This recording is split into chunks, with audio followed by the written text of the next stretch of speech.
Descargo de responsabilidad, no soy el autor de esta historia, y dejaré el link de la historia original en la descripción. Disfruten el fic y tengan un buen día. Capítulo 3. Fue difícil para Shirou decir que vio exactamente Estia cuando la golpeó en el hombro, pero su reacción externa fue suficiente para calmarlo de cualquier duda de que su táctica había sido bastante efectiva. A través de la historia que Shirou había brillado de ciertas armas divinas, entendió que la mayoría de los dioses tenían niveles aterradores de percepción.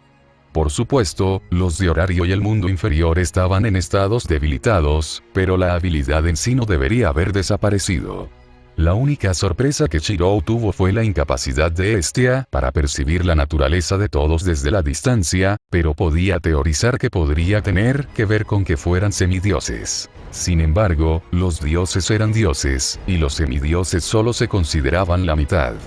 Cualquier protección que Rider y los demás tuvieran con respecto a la percepción de Dios era nula contra el contacto directo. Fue una observación que Shirou había hecho rápidamente cuando Rider le dio una palmada en el hombro a Estia por primera vez, y la robusta y burbujeante diosa se detuvo en seco. La miríada de expresiones que parpadeaban en su rostro iban desde la confusión hasta el dolor. Las acciones y palabras posteriores de Estia solo convencieron aún más a Shirou de su análisis. Por lo tanto, él también tocó a Estia sobre el hombro. Shirou no tenía idea de lo que Estia podía percibir, pero si había algo en lo que confiaba, era en la ambigüedad de su mundo interior. Puede que técnicamente no sea un semidios que él sepa, pero existían numerosas armas divinas atribuidas en su mundo interior. Y mucho menos el hecho de que al rastrear e integrar sin problemas las características de un arma sobre sí mismo, le permitió aumentar su cuerpo. Por ejemplo, nunca sería capaz de empuñar una cierta espada de hacha para golpear 9 veces a la velocidad de Dios con solo un refuerzo estándar. En esencia, puede que no sea divino, pero ciertamente podía sentirse divino, y eso era suficiente artimaña. Parte de las condiciones que había acordado era la confidencialidad de su verdadera identidad. Lo que eso significaba era que tendría que hacer uno que fuera creíble, y eso significaba dejar que otros llegaran a su propia conclusión. Era un mentiroso terrible, y los dioses probablemente podían detectar mentiras. Esta fue su mejor opción. Negación plausible y todo si las cosas salieron mal. Dejaron a Estia ser. Realmente parecía que lo necesitaba. Había una razón por la cual Rider, Caster y Archer no se quedaron después de revelar sus identidades a su tía más amable. La diosa apilada iba a estar inquieta a su alrededor por un tiempo, él incluido por la mirada de los ojos de Estia en él. Bell se quedó con Estia como su único apoyo, y eso fue más que suficiente para Shirou, quien se excusó y volvió a entrar en la iglesia abandonada. Como era de esperar, Rider y Archer estaban esperando a Shirou cerca de la entrada. Caster ya había ascendido al segundo piso para atender a sus pacientes. Archer llenó a Shirou con más detalles relacionados con los esfuerzos actuales de Caster, sabiendo que Shirou probablemente estaría de acuerdo con ellos. Caster y Shirou eran personas diferentes con personalidades diferentes, pero Archer podía inferir que sus perspectivas para salvar a otros eran las mismas. Caster solo necesita sangre divina para un avivamiento completo, concluyó Archer. Dado que nuestro objetivo es completar la mazmorra, ganar más aliados es tácticamente sólido. Caster también dijo que también podría servir como palanca en caso de presión política de los poderes actuales de Horario. Shirou aceptó el punto y asintió. Caster era excéntrico, pero no era estúpido de ninguna manera. Además, si Shirou se sorprendió por las habilidades de renacimiento de Caster, fue mitigado en gran medida por el conocimiento del verdadero nombre y la leyenda de Caster. Algo imposible con Caster se convirtió en algo completamente natural. Sin embargo, Archer y Caster no fueron los únicos sirvientes presentes. Al lado de Archer, Rider estaba haciendo una mueca. Profundo en sus pensamientos hasta el punto de que olvidó informar cualquier cosa que descubriera mientras reunía inteligencia en Horario. Shirou no presionó. Nunca fue ese tipo de persona, y además, si Rider hubiera aprendido algo realmente importante, ya lo habría dicho. ¿Algo anda mal, Rider?, preguntó Shirou. Rider se animó, una mano corriendo a través de su corto cabello verde recortado. No parecía irritable, más melancólico en todo caso. Nada. Simplemente no soy de los que les gusta quedarse quietos cuando no están heridos.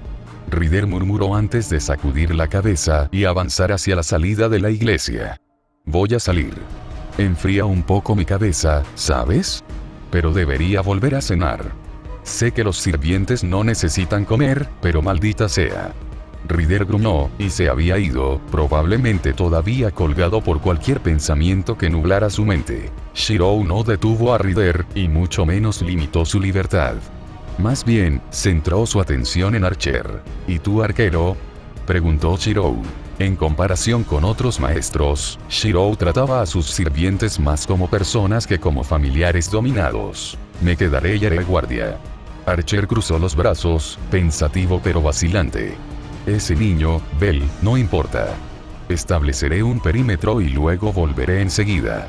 Siempre podría establecer un campo delimitado, ofreció Shirou, a lo que Archer negó con la cabeza. Un guerrero confía en su instinto sobre los hechizos de un mago. Archer se puso de pie a su altura imponente, y luego se alejó con sorprendente velocidad y agilidad. Al igual que Ryder, Shirou no lo detuvo, sino que consideró lo que debía hacer de aquí en adelante además de preparar la cena. Estaba seguro de que a Estia y Bell les gustaría su cocina, y en verdad, uno de sus pasatiempos era disfrutar de las sonrisas que traía su comida. Oh, eres el único aquí. Shirou miró hacia la entrada de la iglesia donde Estia estaba asomando la cabeza. Bell no estaba a su lado, Estia había insistido en una charla privada de familia. Al darse cuenta de que Shirou estaba solo, la expresión de Estia se sintió algo aliviada. Probablemente todavía era abrumador para ella soportar la presencia de Ryder, Caster, Shirou y Archer a la vez, dadas las recientes revelaciones, y una a la vez era perfecta. Caster está arriba, y Ryder y Archer están haciendo sus propias cosas. Shirou respondió después de un momento de pausa, viendo a Estia torpemente abrirse camino hacia él como si fuera un espécimen raro. Mis sobrinos tienen nombres propios, hizo un puchero, sintiéndose congestionada. ¿Por qué el secreto? Porque tienen enemigos. Shirou ni siquiera parpadeó y ofreció una explicación plausible. Estoy seguro de que a Apoyo le encantaría conocer a Ryder, ¿no?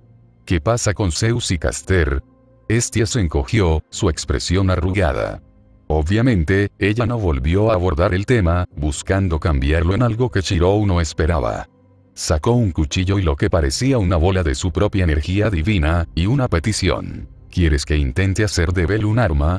Shirou repitió, asumiendo rápidamente que Estia debía haber visto algo relacionado con sus habilidades de forja cuando la había tocado. Ni siquiera notó el brillo subyacente en los ojos de Estia. A fin de cuentas, Shirou tenía tiempo en sus manos, y las técnicas de forja de cada arma en su mundo interior.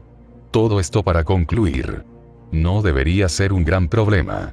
¿Tiene algún requisito específico? Gracias. Estia juntó las manos. Yo, definitivamente te devolveré el dinero. Shirou lo pensó antes de recordar. Bueno, hay una cosa con la que Caster puede necesitar ayuda. Estia inclinó la cabeza, pero asintió sin pensarlo mucho mientras observaba a Shirou recoger sus cosas y solicitar una forja para trabajar. Una tía debería ser amable, ¿verdad? La medicina era el único propósito de Caster en la vida. Su leyenda inmortalizada a través de las enseñanzas y descubrimientos que había dejado atrás hasta el punto de negar incluso la muerte. Entonces y ahora en su convocatoria actual, nada cambió. Caster seguía siendo el mismo hombre ahora que antes. Un devoto de la innovación médica y el descubrimiento. En medio de una sala médica improvisada y un taller, Caster colocó a su personal en el centro de la habitación. Emitió un campo de aura curativa que recuerda a la de Apolo que compensó el deterioro de los pacientes. La mayoría estaban en coma y carecían de la capacidad de sostenerse. Horario era un lugar remanso demasiado dependiente de la magia hasta el punto de que el progreso médico se había estancado. A Caster no le hizo gracia, pero criticar el desarrollo de este mundo era, al final, inútil. Solo tendría que soportar la molestia si la compensación era la oportunidad de perfeccionar su legendario elixir.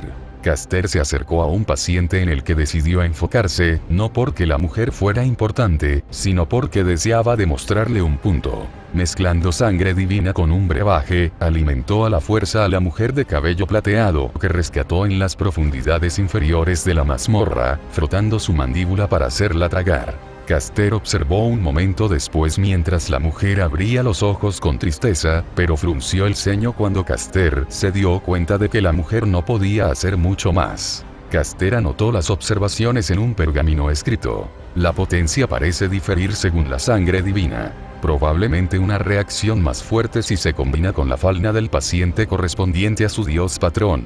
Todos los demás sustitutos requieren una cantidad copiosa de sangre divina, e incluso entonces, un resultado debilitado.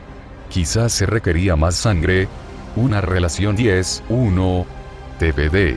Por lo menos, el paciente ha recuperado la conciencia. A un lado, y en el primer piso de la iglesia, una Estia de aspecto anémico fue apoyada por Bell, todavía aturdida de que el segundo piso realmente se hubiera convertido en una clínica médica. Si Estia estaba abusando de la situación para que Bell la dote, a Caster no le importaba.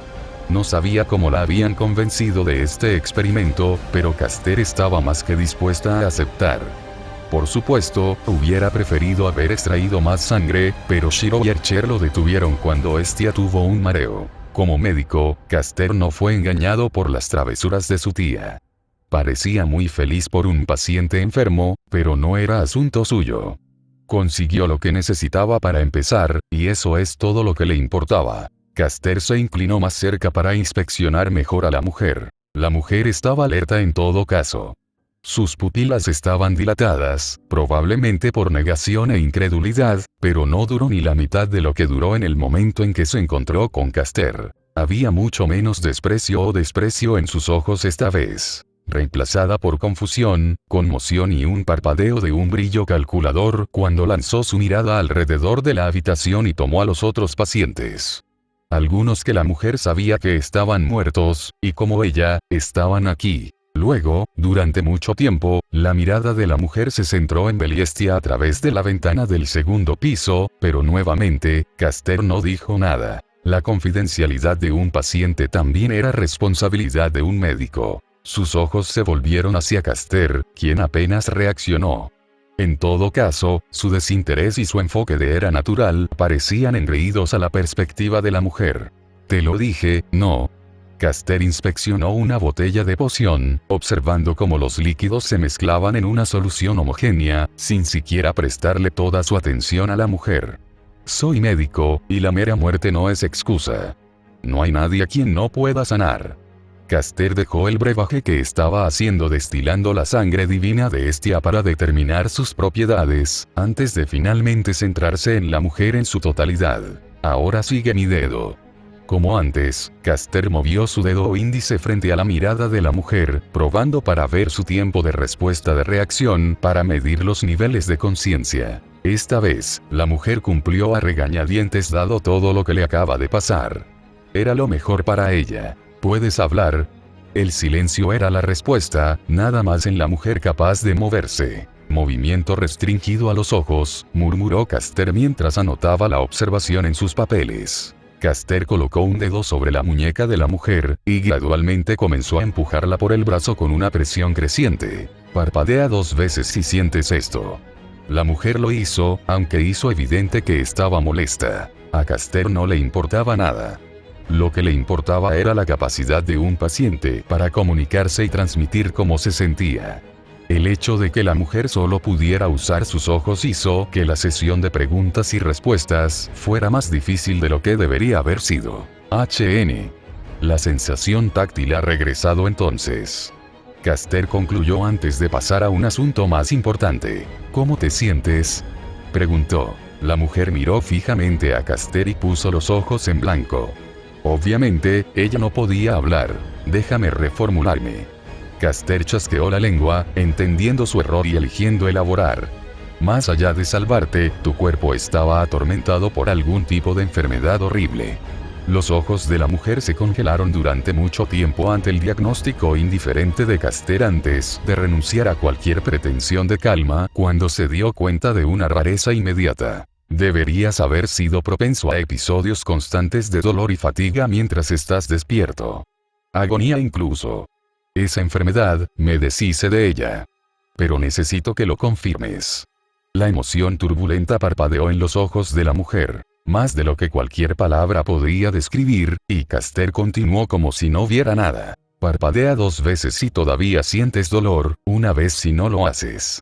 Sin respuesta. Bueno, no es el correcto de todos modos. Dije parpadeo, no llores, mujer que no coopera. La mujer estaba mirando a través de las lágrimas, ya no sabía cómo sentirse, ya que de hecho ya no sentía dolor o fatiga mientras estaba despierta. Estoy seguro de que no eres sordo. Lo comprobé. Iba a ser un largo periodo de observación. La vida de un aventurero no siempre fue tan agrietada como se pensaba. Más que una ruta hacia la fama, la fuerza o las ganancias monetarias, era peligroso. Este fue el aspecto más descuidado en cuentos como Dungeon Oratoria. Las hazañas de los héroes aventureros enfocados en la antigüedad se registraron dentro de ella antes del descenso de los dioses. Por otra parte, las historias destinadas a inspirar nunca tuvieron la intención de disuadir a una audiencia. Más bien, se enfatizaron mucho más los temas de lucha y superación de dificultades. Un suspiro cansado escapó de la boca de un representante del gremio en el salón del gremio situado en Babel. Llevaba el uniforme del gremio, una camisa de vestir de mujer, pajarita y pantalones grises. Sus gafas de montura baja eran la única excepción a su uniforme, usándolas en secreto porque le daban un comportamiento más estricto. Su nombre era Eina Tuye, una media elfa con un cuerpo delgado, orejas puntiagudas y cabello castaño hasta los hombros, que enmarcaba sus ojos color esmeralda. Al graduarse de la escuela a los 14 años, tomó un puesto en el salón de recepción del gremio, ya que pagaba bien, y quería pagar rápidamente su matrícula a sus padres. Originalmente emocionada por su nuevo trabajo, se enteró de que no era tan ideal como pensaba que sería. Ella era una recepcionista del gremio en Babel encargada de administrar a los aventureros a su nivel apropiado en la mazmorra. Esencialmente, ella era una asesora, el término oficial. Una asesora de mazmorras. Fácil, ¿verdad? Las aventuras se registrarían debajo de ella, y ella les aconsejaría sobre los conceptos básicos de la mazmorra. Para alguien tan inteligente como Eina, repetir palabras que había leído y memorizado era un asunto simple. Sin embargo, el aspecto para el que no había estado preparada al principio de su carrera era el sentimiento de pérdida y culpa, cuando aquellos a quienes había aconsejado nunca regresaron. La pérdida de su amiga, Mari Sakar, todavía persigue a Eina hasta el día de hoy. ¿Fue su culpa? ¿No les había enseñado lo suficiente? ¿Había sido demasiado complaciente? La conmoción cambió su personalidad en una consejera erudita, severa y sensata que se negó a otorgar permiso para que los aventureros ingresaran a la mazmorra sin pasar su estándar. Bel Cranel era una de esas personas bajo su radar, y ella había sido particularmente dura con él debido a lo cerca que le recordaba a Maris. El niño estaba destinado a caer en peligro, y luego no regresar. Eina estaría condenada si lo dejara escapar a través de su proyección y lo perdiera en la mazmorra. La primera vez que lo conoció fue cuando intentó entrar en la mazmorra sin una falda de ningún tipo. Obviamente, ella le había prohibido la entrada, pero ya era suficiente sobre este tema. Había algo más apremiante en Babel que la preocupaba. Sus ojos miraron en dirección a la entrada de la mazmorra, su peso se movió de izquierda a derecha hasta que se enfocaron en el gerente del gremio hablando con un grupo de aventureros veteranos. Babel y el gremio habían perdido todo contacto con Riviera, la zona segura del piso 18. El intestino de Eina le estaba dando una sensación ominosa, y no era por estrés, sino por ansiedad. A veces ser ignorante era mejor que estar informado. Ella frunció los labios. Incluso si el gremio no estaba directamente vinculado con Riviera, Eina sabía que todavía podían ser considerados asociados hasta cierto punto como socios comerciales y un centro de aventureros dentro de la mazmorra. Sin embargo, el silencio total de Riviera y los aventureros que residían allí era inaudito a menos que en el caso de una emergencia. Los pensamientos de Ina comenzaban a especular, y eso hizo poco bien para las mariposas en su estómago. El gremio estaba actualmente en medio de la formación de un grupo de investigación, pero estaba progresando lentamente debido a la conmoción de los acontecimientos anteriores. No eran personas comunes y amigos que se creían muertos, serían sacados de la mazmorra por dos personas que se movían demasiado rápido para siquiera cuestionar o aprender. Los rumores ya tenían a horario alborotado. Lo menos que podía hacer el gremio era establecer la calma en su propio establecimiento. Gracias a Dios, Eina no fue la asignada para calmar a todos, ya que odiaba llamar la atención sobre sí misma. La puso demasiado nerviosa y demasiado cohibida para formar pensamientos coherentes, y mucho menos hablarlos. Sin embargo, y más allá de sus preocupaciones personales, obviamente le esperaba otro largo día. Eina se quejó, desplomándose sobre el mostrador de su recepcionista. Había llegado el momento después de una tarde agradable de ser adorado. Estia respiró hondo y se centró en la persona frente a ella. ¿Realmente tienes que mirar? Shirou preguntó mientras se preparaba para forjar en una herrería vinculada a la familia Hefesto que Estia de alguna manera logró alquilar para uso privado. ¿Hay algún problema? Estia preguntó, apoyándose a la derecha y al centro donde Shirou estaba forjando, con los ojos demasiado enfocados para decir que no estaba tramando nada. No, pero tu expresión actual hace que parezca que tienes motivos ocultos. Eso es porque ella lo hizo. Sangré por esto, ahora hazlo. Estia se sonrojó, finalmente logrando que Shirou dejara de hacerle preguntas y comenzara. En cuanto a Estia, esto fue tanto una prueba como una apuesta. Ella era una diosa quebrada, y su familia siempre había estado navegando en un barco que se hundía financieramente. El dinero no podía crecer en los árboles, pero la sangre podía reponerse.